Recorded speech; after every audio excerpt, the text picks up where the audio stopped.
Bienvenue à tous à ce webinaire sur l'étude sur les coûts de production de l'EMB.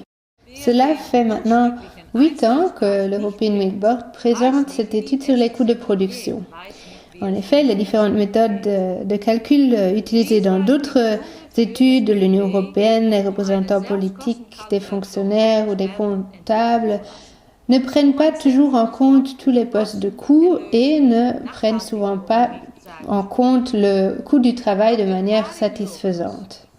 Cela fait par exemple plusieurs décennies que l'Union européenne calcule le coût de production, mais les chiffres se sont seulement publiés 3 années plus tard. Donc pas quelque chose avec quoi on puisse travailler. Ça n'a pas de sens et cela coûte beaucoup d'argent. Parce que si on ne sait pas quel est le coût de production, on ne sait pas quelle est la santé du secteur. C'est pour cette raison que l'EMB a décidé de faire réaliser une étude sur les coûts de production afin de pouvoir vraiment parler de ce sujet sur la base de faits.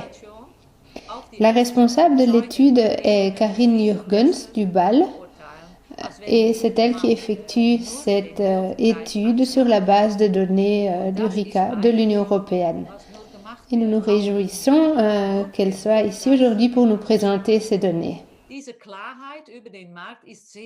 Pour l'EMB, cette étude est d'une grande importance parce que cela nous permet de voir ce qui doit être pris en compte dans le coût de production d'un litre de lait. Cela englobe aussi le coût du travail des producteurs et productrices de lait et des membres de la famille actifs sur l'exploitation. Cela nous permet d'évaluer la situation du secteur beaucoup plus que si on regarde seulement le prix du lait. Souvent, dans les médias et en général, on regarde seulement sur le prix du lait, mais il faut aussi voir les coûts. L'étude a été effectuée dans 8 pays européens. Il y a donc 2 pays qui sont venus s'ajouter dans cette étude, en plus des pays qui avaient déjà fait l'objet d'une analyse, comme la Belgique, le Danemark, l'Allemagne, la France, les Pays-Bas, le Luxembourg. Nous avons aussi maintenant les coûts pour l'Irlande et la Lituanie, ainsi que le coût moyen pour l'Union européenne. Nous vous remercions de votre attention et n'hésitez surtout pas à poser des questions. Si vous avez des questions, vous pouvez aussi nous contacter par email. Vous avez le contact de l'EMB ici dans la présentation et vous voyez aussi l'adresse email de Madame Jurgens à laquelle vous pouvez aussi poser vos questions. Et voilà, maintenant je me réjouis d'écouter Madame Jurgens qui va nous présenter les résultats de cette étude.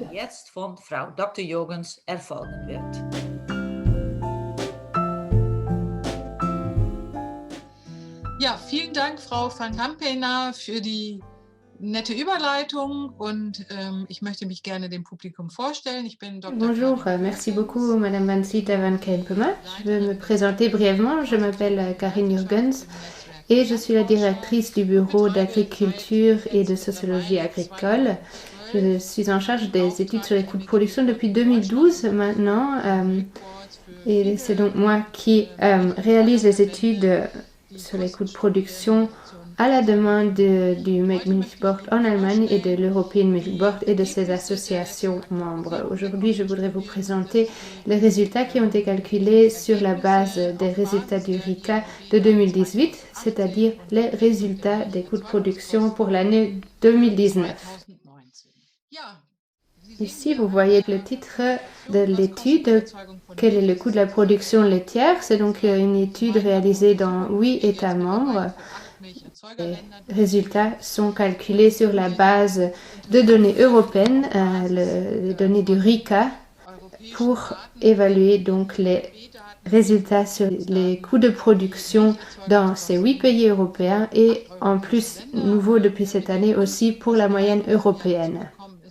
Je vais maintenant vous présenter les résultats de l'étude. D'abord, donc les résultats de 2019, comparaison des 8 différents pays. Comme vous le voyez dans cette mise à jour des résultats, on voit que pour cette année-là aussi, donc 2019, il y a toujours un manque à gagner. Donc là, il y a une part importante des coûts qui n'est pas couverte. Nous sommes à des coûts entre 34,21 en Irlande et 58,63 centimes par kilo en Lituanie pour ce qui est des coûts. C'est dû aux structures différentes, à la situation différente dans les pays.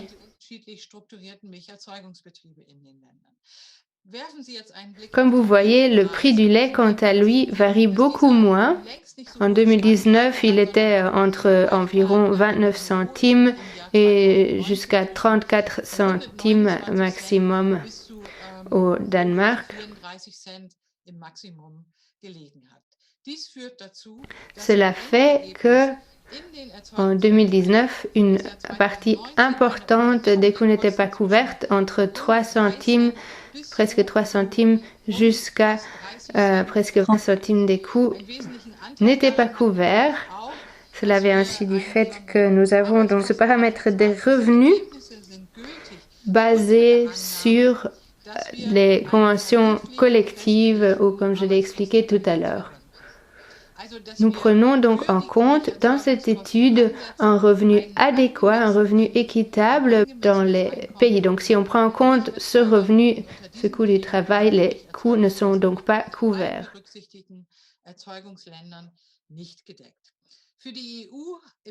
Pour l'Union européenne en moyenne, pour l'année 2019, nous avons calculé en moyenne environ 45 centimes pour les coûts de production et un prix du lait moyen de 34,52 centimes, ce qui nous mène à une part non couverte des coûts de 10,83 centimes, voire 24% des coûts qui ne sont pas couverts. Pour résumer, quels sont les résultats principaux de cette mise à jour pour 2019? Il y a donc un écart important entre les coûts et les prix du lait dans la plupart des pays. Il y a une part non couverte des coûts de 9%, entre 9% en Irlande et jusqu'à 51% en Lituanie. En moyenne, pour l'Union européenne, cette part non couverte est de 24%.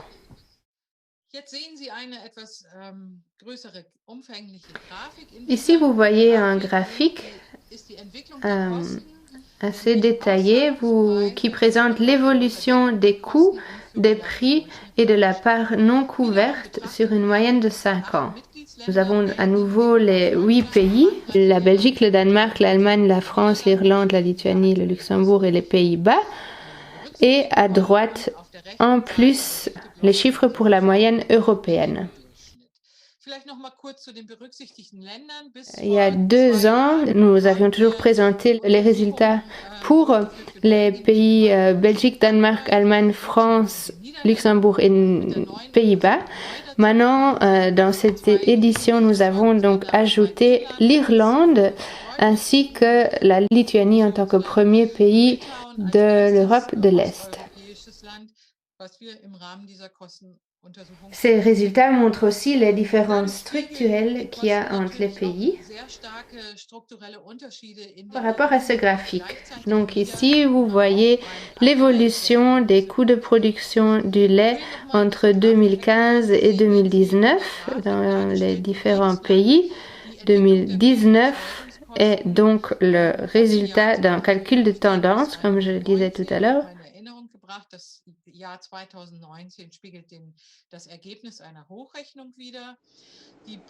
En bleu, vous pouvez voir les coûts de production. En rouge, la part non couverte des coûts.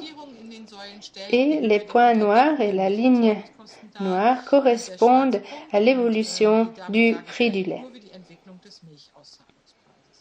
Ce graphique montre clairement qu'à part l'Irlande, qui est un peu un cas à part avec des coûts de production assez bas, à cause des conditions géographiques, climatiques, etc., et structurelles assez particulières, donc qui mènent à un autre système de production. Donc, effectivement, l'Irlande est un peu, comme je disais, une exception, car de 2015 à 2017, on a plus ou moins les prix ont pu être couverts, mais sinon, dans les autres pays, on voit une partie très importante des coûts qui ne sont pas couverts. Nous pouvons aussi voir une augmentation des coûts de 2015 à 2019 dans la plupart des pays. Il y a l'effet d'un côté des coûts de l'énergie, donc de tous les postes en lien avec l'énergie. Donc ça, bien sûr, il y a eu des répercussions ces dernières années sur les coûts. Et puis il y a aussi l'effet de la sécheresse de ces dernières années, ce qui fait que dans tous les pays, nous avons pu voir que, par exemple, les coûts pour les aliments achetés ont fortement augmenté. Mais bien sûr, il y a aussi un effet sur les fourrages mixtes et un achat plus important d'aliments supplémentaires dans la plupart des pays. Alors, en résumé, que dit ce graphique? Dans aucune de ces 5 années, de 2015 à 2019, les coûts de production ont été couverts par les prix du lait. Cela vaut pour tous les pays et aussi pour la moyenne européenne, l'exception de l'Irlande qui avait pu jusqu'à peu encore couvrir plus ou moins ses coûts. Depuis 2017-2018, il y a une forte augmentation des coûts de production au vu de l'extrême sécheresse, des coûts des aliments achetés et des aliments concentrés. Schuld oder Hintergrund sind die extreme Trockenheit, Kosten für zugekauftes Futter, Kraftfutter und Grundfutterzukauf. Les prix du lait, qui étaient encore relativement élevés en 2017, ont fortement diminué depuis 2017. Pour rappel, 2015 et 2016, les exploitations laitières ont fortement souffert des conséquences de la crise du prix du lait de ces 2 années-là. L'écart entre les prix et les coûts augmente fortement. Cet écart a donc augmenté au cours de ces dernières années. Les prix sur une moyenne de 5 ans dans les 8 pays étaient entre 28 et 33 centimes par kilo, tandis que les coûts de production sur la même période étaient entre 30 et 47 centimes, 30 pour l'Irlande, 47 pour la France. La moyenne européenne était de 43 centimes. Aux exploitations laitières, les prix du lait ne sont pas suffisants pour offrir des perspectives aux exploitations et pour avoir une situation stable. Seulement si la situation économique des exploitations s'améliore, les exploitations seront à même de faire leur part pour ce qui est d'objectifs environnementaux, climatiques et de protection des animaux. Il y a eu le Green Deal, le Pacte vert et la stratégie de la ferme à la table qui a été lancée par l'Union européenne. Ici, un des buts était d'améliorer les conditions climatiques et environnementales et le bien-être animal. Mais quand on regarde la situation financière et économique des exploitations, il est clair que atteindre ces objectifs est seulement possible si le revenu qu'ils arrivent à générer par la production laitière augmente. Actuellement, le prix du lait n'est pas suffisant pour pouvoir permettre un revenu adéquat aux producteurs et productrices et ne peut pas attendre non plus des exploitations de encore avoir des coûts supplémentaires pour atteindre ces objectifs. Le problème principal est, comme je l'ai déjà dit, le revenu réel que peuvent tirer les exploitations laitières de la production de lait. Ici, vous voyez tout d'abord le revenu des exploitations par le biais du prix du lait et des aides de l'Union européenne. Ça correspond à la première ligne du tableau. En dessous, séparément, vous voyez les revenus par le prix du lait uniquement, en moyenne entre 2015 et 2019. La troisième ligne correspond au coût à effet de trésorerie, c'est-à-dire les dépenses réelles des exploitations laitières pour tout ce qui est moyens de production et intrants, sans prendre en compte un revenu pour les producteurs. Donc vraiment les dépenses nécessaires pour la production laitière. On les appelle aussi les coûts spécifiques et non spécifiques. Alors, que peut-on constater? Lorsqu'on regarde les revenus par le prix du lait et les aides et qu'on compare ces revenus avec les dépenses réelles des exploitations, les coûts à effet de trésorerie, on peut voir ce qui reste comme revenu réel aux exploitations. Et cela varie entre environ 1 centime et Luxembourg et environ 11 à 12 centimes en Irlande. Aux Pays-Bas, le revenu réel enregistré est même de négatif, c'est-à-dire de moins 2 centimes environ. Dans la moyenne européenne, le revenu à disposition est de 2 centimes en moyenne. Cela signifie que les exploitations sont très loin de pouvoir atteindre un revenu adéquat. Regardons maintenant de plus près le cadre rouge. Donc ici, vous voyez le prix du lait et en dessous, les coûts à effet de trésorerie. Là, il s'agit donc juste le revenu par le biais du prix du lait. Et ici, on peut voir que pour tous les pays, à l'exception de l'Irlande, le prix du lait ne couvre même pas les coûts à effet de trésorerie en moyenne de ces 5 années. Ici, on parle donc vraiment des dépenses réelles effectuées par les exploitations laitières afin de pouvoir produire du lait, sans prendre en compte le revenu du travail. Cela veut donc dire que le prix du lait ne couvre même pas ces coûts à effet de trésorerie qui sont nécessaires pour la production laitière. Il s'agit donc ici toujours de la moyenne des 5 dernières années. Ce tableau montre aussi le revenu réel à disposition des exploitations. Celui-ci a été converti en revenu réel par heure. Ici, on peut voir clairement que dans des pays comme le Danemark et les Pays-Bas, aucun revenu n'a pu être tiré par la production laitière en moyenne sur les 5 dernières années.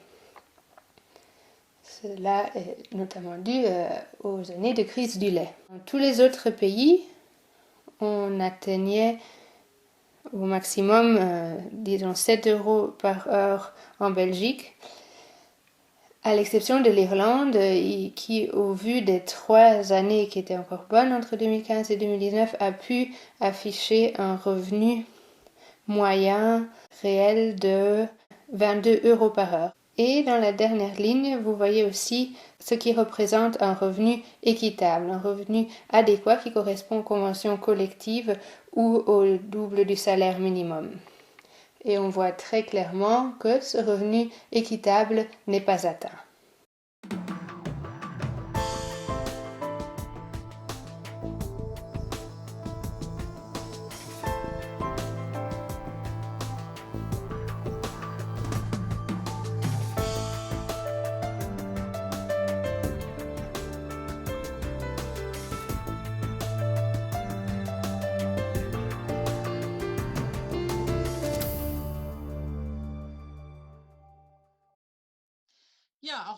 Alors, pour résumer,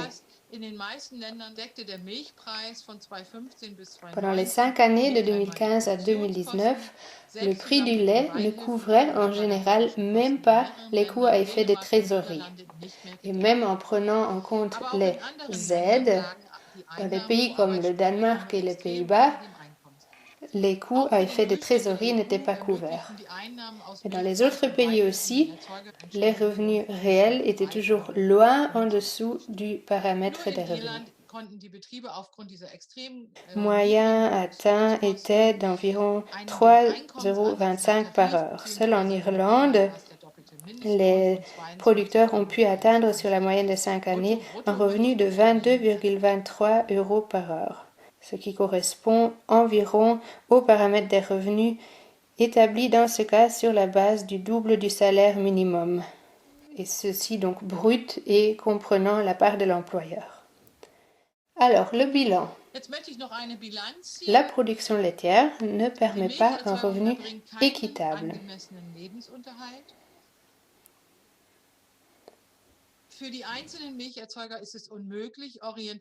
Pour un producteur de lait individuel, il n'est pas possible actuellement de négocier un prix du lait avec sa laiterie en se basant sur ses coûts de production. Les producteurs et productrices de lait ne disposent pas d'une position de négociation face aux entreprises de transformation et c'est les producteurs qui supportent les risques du marché lorsque l'offre dépasse la demande et que les prix diminuent. Il faut qu'une solution soit trouvée à ce dilemme. La situation des producteurs doit s'améliorer, surtout aussi au vu de la nouvelle orientation politique de l'agriculture face aux nouvelles mesures climatiques et de protection de l'environnement. Je l'avais déjà souligné au début, je pense qu'il est important de comprendre qu'actuellement, on ne peut pas attendre des exploitations laitières de mettre en œuvre les adaptations nécessaires qu'on leur demande au vu de la nouvelle stratégie de la ferme à la table, c'est-à-dire de mettre en œuvre des nouvelles mesures dans leurs exploitations pour améliorer la protection de l'environnement et les mesures climatiques. Ceci est uniquement possible si la situation s'améliore et que l'on remédie au fait que les producteurs ne peuvent pas vivre de leur travail. Il faut toujours prendre en compte que s'adapter aux nouvelles demandes de la société et aux nouvelles demandes environnementales, etc., que tout cela signifie toujours un coût supplémentaire pour les exploitations. Et ce coût peut seulement être supporté lorsque les prix du lait augmentent. Et je pense que nos chiffres montrent cela très clairement. Actuellement, il est seulement possible de générer un revenu adéquat par la production laitière lorsqu'on dispose de coûts très très bas. Mais il faut ajouter que ce n'est pas possible dans tous les pays d'appliquer un système de production tel qu'il existe par exemple en Irlande, car cela dépend notamment des conditions régionales et climatiques. Peut-être encore quelques informations pratiques. Les résultats de l'étude sont publiés régulièrement dans différentes langues. Ces publications n'offrent pas seulement une vue d'ensemble de la situation dans les différents pays, mais il y a aussi pour chaque pays étudié une fiche de données individuelle qui permet de voir la situation de coût pour l'année 2019 avec un aperçu détaillé des différents postes de coût dans les pays concernés. Vous pouvez le voir ici, sans pouvoir lire les chiffres probablement, mais donc il s'agit vraiment du détail des différents postes de coût qui permet de voir les différences de coûts entre les pays et de voir comment se composent les coûts de production en 2019 dans le pays en question. Cette fiche de données comprend aussi un aperçu de l'évolution des coûts au cours des 10 dernières années, ainsi qu'un comparatif des coûts et des prix du lait, notamment sous forme de graphique. On peut aussi voir la part non couverte des coûts et l'évolution des coûts, notamment sous la forme de l'indice laitier MMI. Voilà, si vous avez des questions, je reste bien sûr à votre disposition. En tant qu'auteur de cette étude, n'hésitez pas à m'envoyer un mail. Vous voyez mon adresse mail ici à l'écran. Et je me réjouis de votre intérêt pour cette étude et vous remercie de votre attention. Interesse an unseren Studien finden und bedanke mich recht herzlich für Ihre Aufmerksamkeit. Vielen Dank.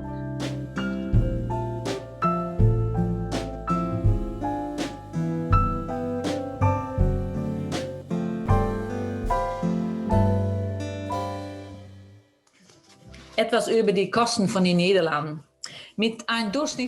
Alors, les Pays-Bas, je vais vous parler un peu des coûts de production aux Pays-Bas. Nous avons un prix du lait moyen de 32,75 centimes par kilo et un coût de production de 44,54 centimes par kilo de lait en moyenne. Cela fait que la production laitière aux Pays-Bas est dans une crise permanente. Et on le voit aussi pour ce qui est des jeunes. Les jeunes qui sont l'avenir de notre secteur, ils aimeraient bien entrer dans la production, mais c'est souvent impossible. Les Pays-Bas sont un des pays avec le moins de jeunes dans le secteur. Moins de 2% des producteurs, en effet, ont moins de 40 ans. Notre gouvernement parle beaucoup de la durabilité et beaucoup de prix équitables. Mais quand on voit des aides de 1,5 centime en moyenne aux Pays-Bas, alors cela n'est pas surprenant que nous soyons en crise permanente. Le prix du lait est beaucoup trop bas et il n'y a pour ainsi dire pas d'aide. Ça veut dire que nous sommes en crise permanente. Alors, c'est des beaux mots, on parle de la durabilité, du Green Deal, etc. Mais nous ne voyons pas de solution car il n'y a pas de durabilité pour les producteurs. Et ça, ce n'est pas acceptable. La production laitière aux Pays-Bas est moderne, elle est efficace. Nous avons des producteurs et productrices avec une très bonne formation, une très bonne éducation. Nous sommes dans les 5 meilleurs au niveau mondial pour ce qui est d'un système alimentaire durable. Mais le problème, c'est qu'il y a de plus en plus de demandes additionnelles qui ne sont pas rémunérées. Cette étude sur les coûts de production doit faire en sorte que tous les producteurs en Europe et aussi aux Pays-Bas aient enfin un prix du lait rémunérateur. Jetzt.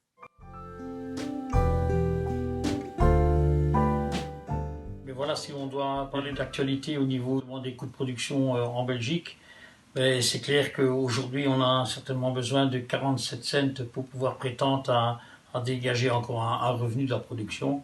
Pourquoi? Parce que ça coûte aux environs de 31-32 cents vraiment les coûts de production. Et si on veut avoir un revenu, eh bien c'est clair que ça monte jusqu'à 47 cents. Ça peut paraître illusoire pour beaucoup de producteurs de prétendre à dire qu'on a besoin de ce prix-là.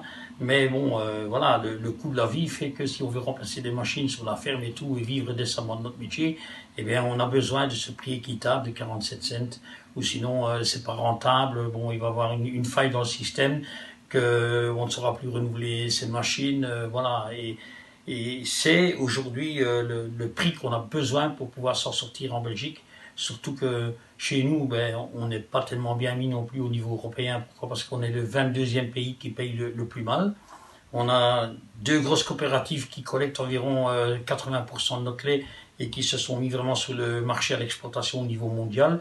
Donc on n'a pas de produits à haute valeur ajoutée qui font qu'on pourrait prétendre soi-disant avoir un meilleur prix. Or, il y a des études qui prouvent quand même que depuis 10 ans, toutes les laiteries sont quand même en train d'emmagasiner de sérieux bénéfices. Il suffirait quand même d'avoir, je veux dire, la juste rémunération et le prix équitable de nos produits et avoir une considération qui est prise en compte au niveau européen pour vraiment prétendre à obtenir encore ce prix-là aujourd'hui, quoi. Quel serait le prix correct qu'on doit rémunérer aux agriculteurs, quoi. Mais le combat doit vraiment continuer pour montrer au niveau politique et à tout le monde que notre métier doit être respecté et qu'on doit pouvoir gagner notre vie comme tout à chacun.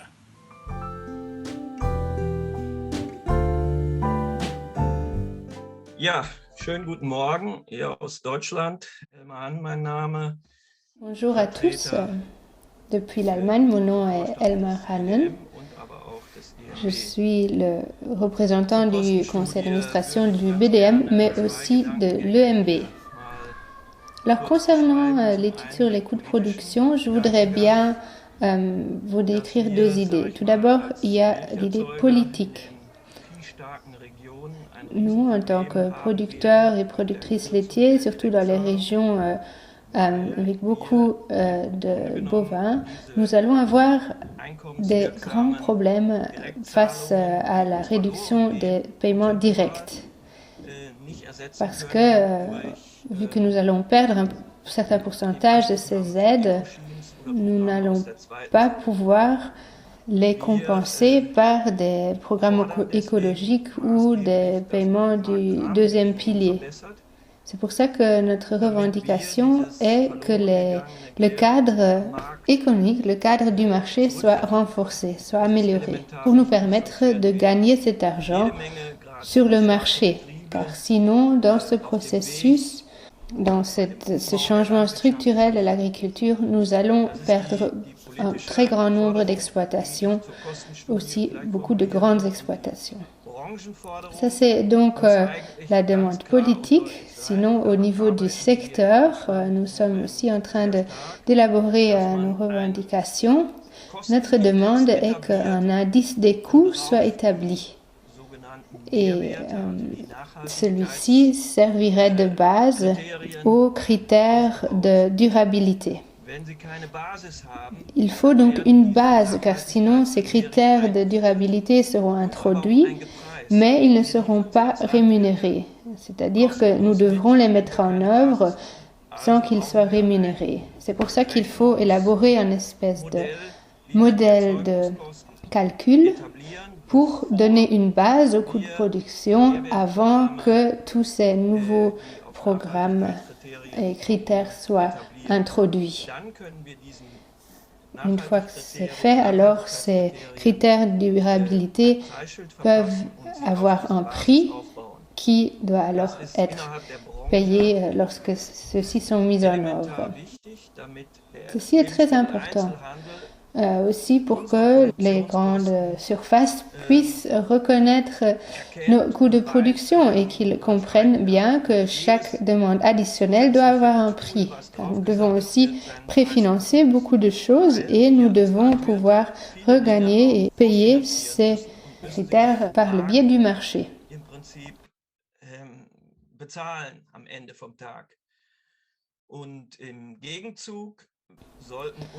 En revanche, les GMS, donc les supermarchés, etc., doivent aussi prévoir les contrats à plus long terme et puis les actualiser, par exemple 2 fois par an, en regardant cet indice et pour regarder si les prix sont encore dans les bonnes marges. Voir s'il n'y a pas eu de grande augmentation des coûts, etc.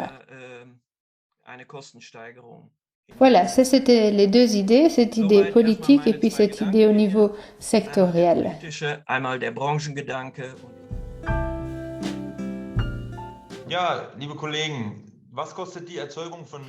Chers collègues, combien coûte la production de lait?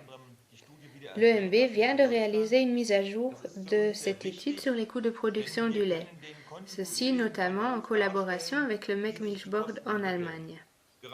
Cette étude nous permet de montrer l'évolution des coûts de production. Ainsi, on a pu observer qu'au vu de la sécheresse, les coûts de production ont augmenté, tandis que le prix du lait, lui, a diminué. Ces analyses sont donc très importantes afin de pouvoir tirer les bonnes conclusions et de formuler des revendications adéquates. Cela dans le but de pouvoir inverser cette tendance.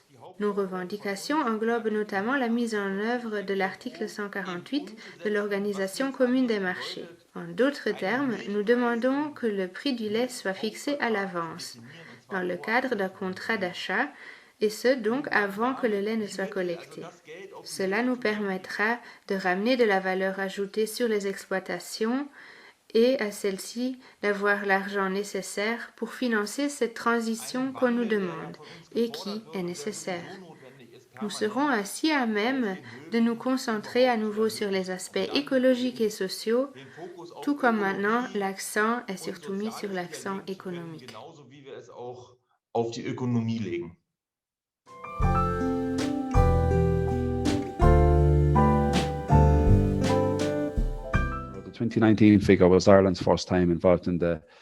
C'est la première fois que nous faisons partie de cette étude sur les coûts de production réalisée dans différents pays. Nous avons un résultat pour 2019 de 34,21 centimes par kilo comme coût de base. Quand on y ajoute les investissements nets, parce que depuis 2015, il y a eu beaucoup d'investissements dans les exploitations en Irlande. Et quand on ajoute donc ces investissements nets, nous sommes à quasi 37 centimes, ce qui est assez un coût important, surtout quand on voit l'évolution de différents postes de coûts comme les aliments, les matières premières pour la construction de bâtiments, l'acier, etc. Tous ces coûts sont en augmentation.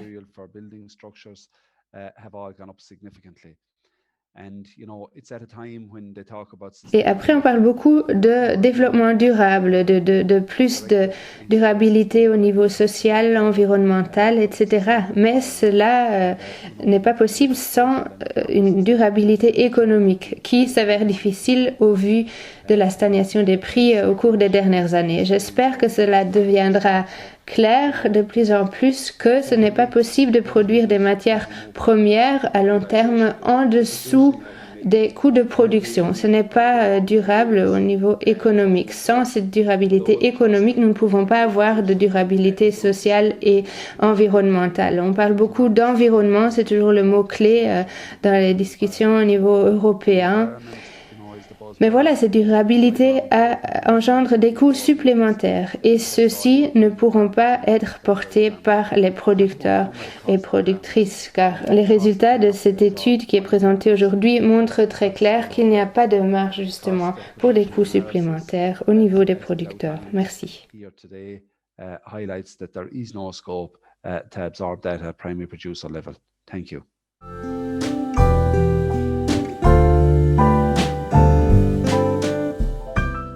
Bonjour à toutes et à tous, Boris Gondouin du comité directeur de l'EMB. Donc, je suis français, producteur de lait.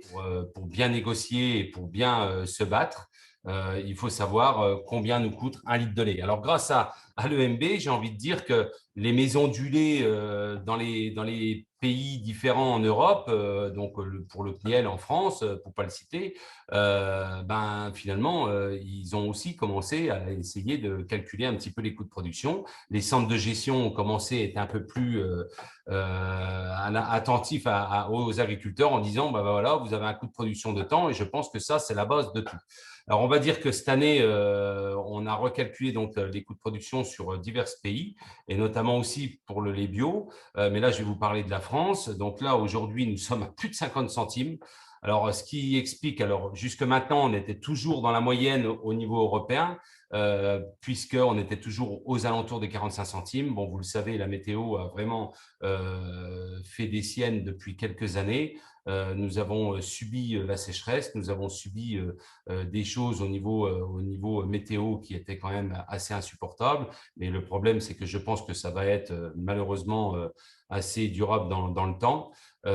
Et donc, nous sommes de plus en plus dépendants en France d'aliments d'extérieur et nous sommes de moins en moins autonomes. Donc, c'est ce qui explique surtout ce bond au niveau des coûts de production et aussi par rapport au calcul, mais je ne rentrerai pas dans les détails pour ceux qui pourront lire la brochure. On reviendra plus en détail bientôt par rapport au revenu, puisque le revenu n'est pas calculé de la même façon au niveau de la France, puisque vous savez que avec les 35 heures, on a compté un SMIC et demi, 2 SMIC, donc on est un petit peu plus haut que les autres. Mais bon, tout ça pour vous dire de toute façon que ce qui est important, c'est de savoir un peu les coûts de production en moyenne en Europe. Et de toute façon, encore aujourd'hui, ce qu'on a vu, c'est qu'en France, ça a augmenté, mais ça a augmenté aussi dans les autres pays.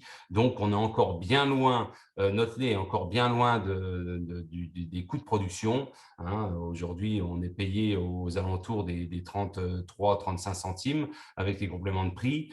Aujourd'hui, il nous en faudrait plus de 50. Donc, il manque beaucoup de choses. Donc, ça, c'est le plus important. Je vous remercie de m'avoir écouté et à bientôt.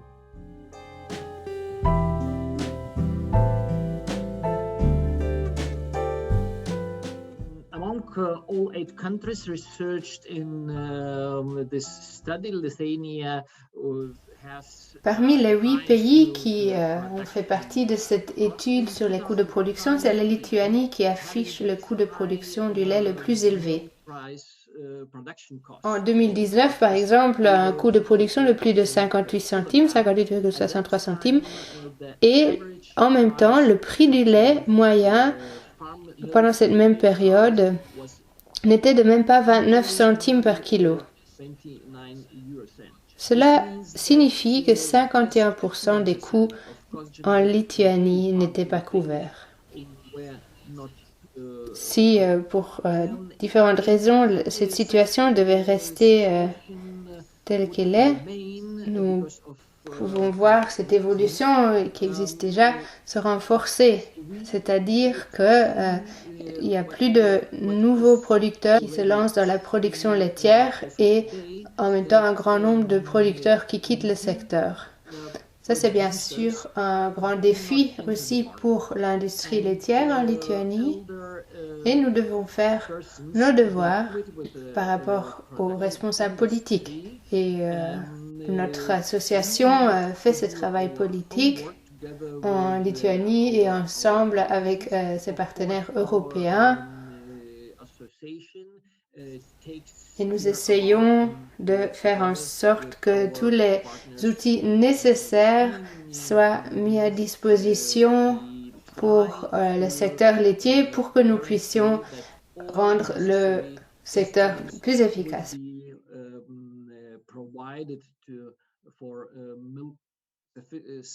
Voilà, ce serait tout de ma part. Je vous remercie. Thank you very much.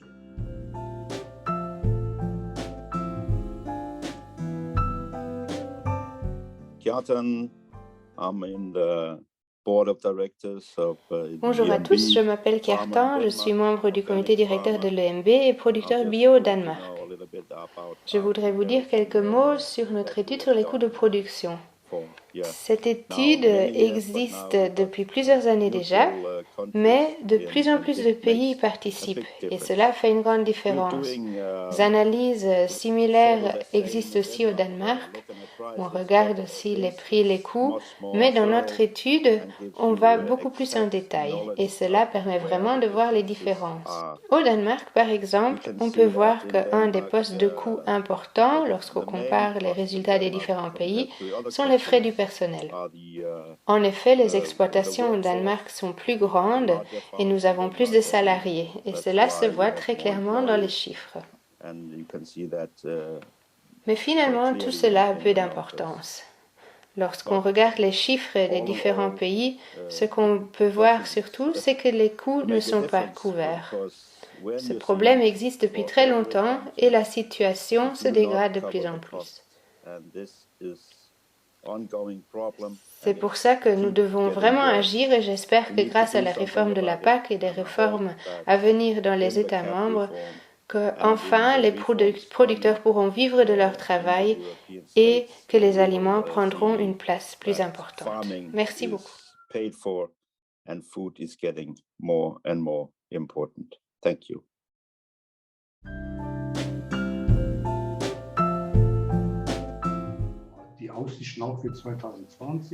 Alors, on a pu voir aussi un peu les chiffres pour 2020. Les chiffres là sont semblables aux résultats de 2019.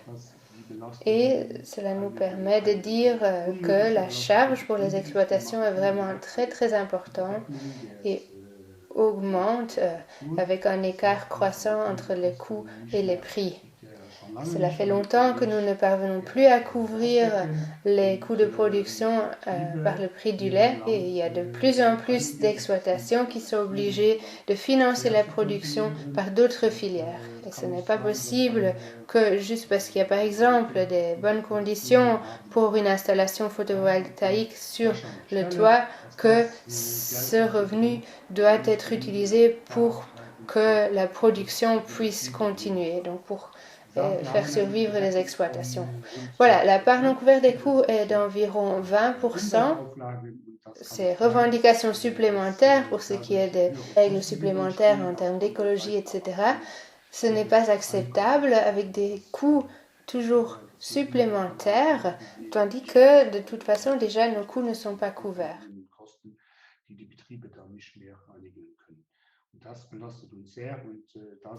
Voilà, c'est pour ça que c'est très bien que nous ayons cette étude qui montre très clairement que les coûts sont très élevés, que une production rentable de lait est seulement possible lorsqu'on n'investit pas, qu'on n'a presque pas d'amortissement, etc. Gar keine großen Investitionen in Stellen und sonst was gemacht haben.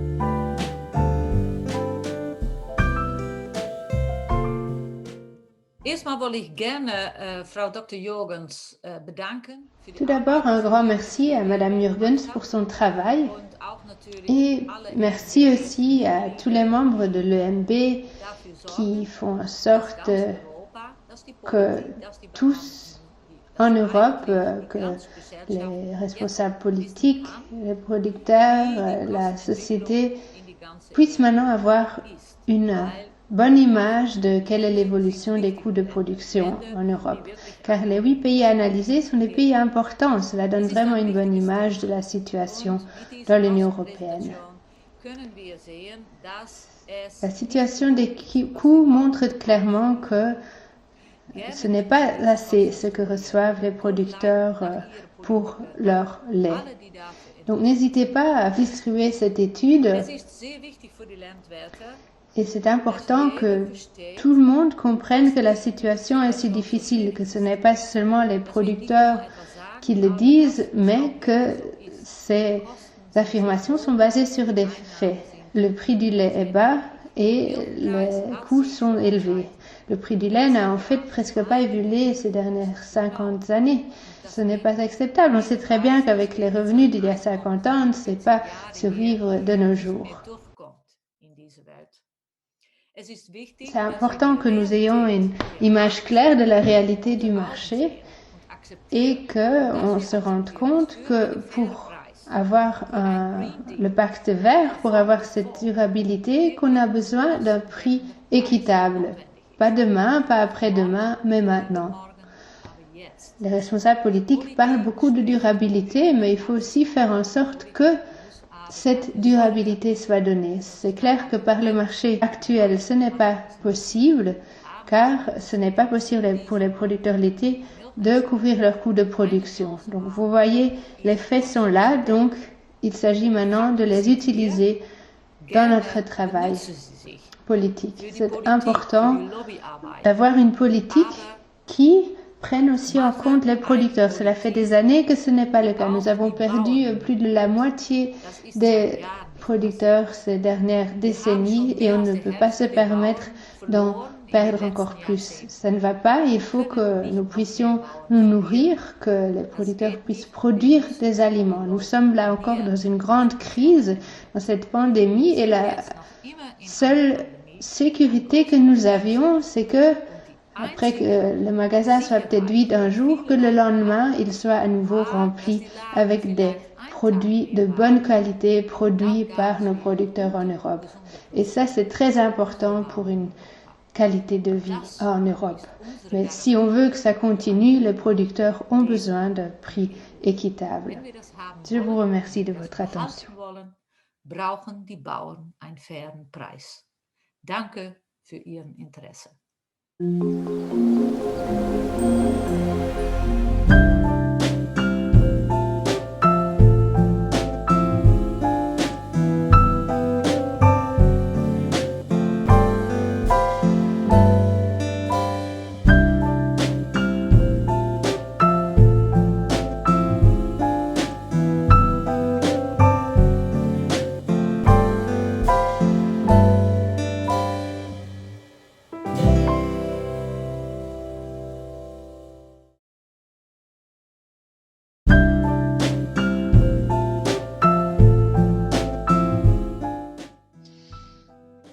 Zum Hintergrund dieser Untersuchungen, ich habe ja schon erwähnt, wir machen das mittlerweile seit 2012 und wir haben mit der Nous avons donc développé une méthode de calcul.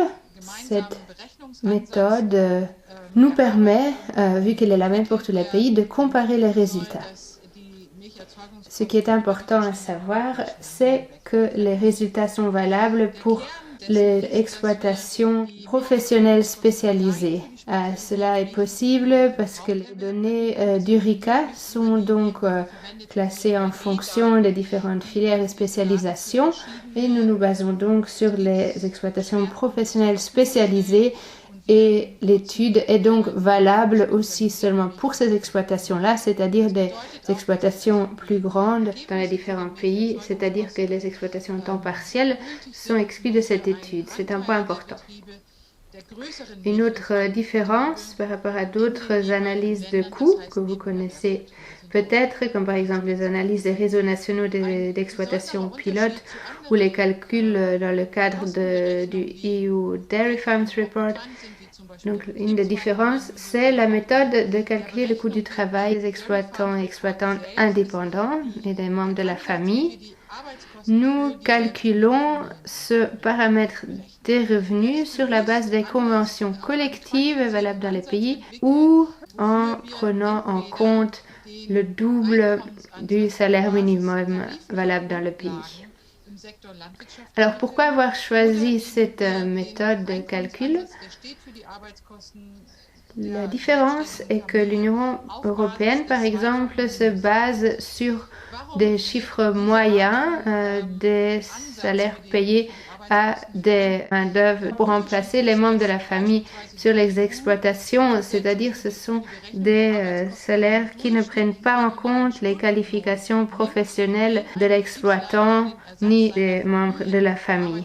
C'est-à-dire que les chiffres utilisés, la valeur donnée à une heure de travail est toujours très basse.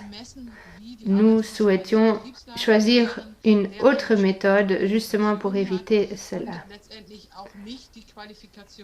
Donc, en utilisant les conventions collectives notamment, nous prenons donc des résultats, des chiffres qui ont été négociés entre les employés et les employeurs pour déterminer la valeur d'une heure de travail, notamment dans le secteur laitier. Dans les pays où il n'y a pas de convention collective, nous nous sommes mis d'accord d'utiliser le salaire minimum comme base, doublé.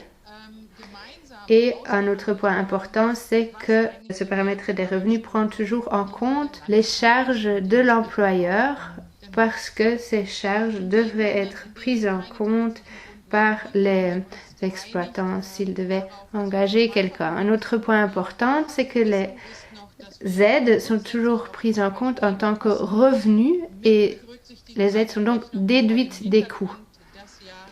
Après, il y a aussi les charges supplétives pour le capital et les terres. Celles-ci sont présentées de manière séparée parce que il s'agit là de coûts calculés et pas de coûts à effet de trésorerie.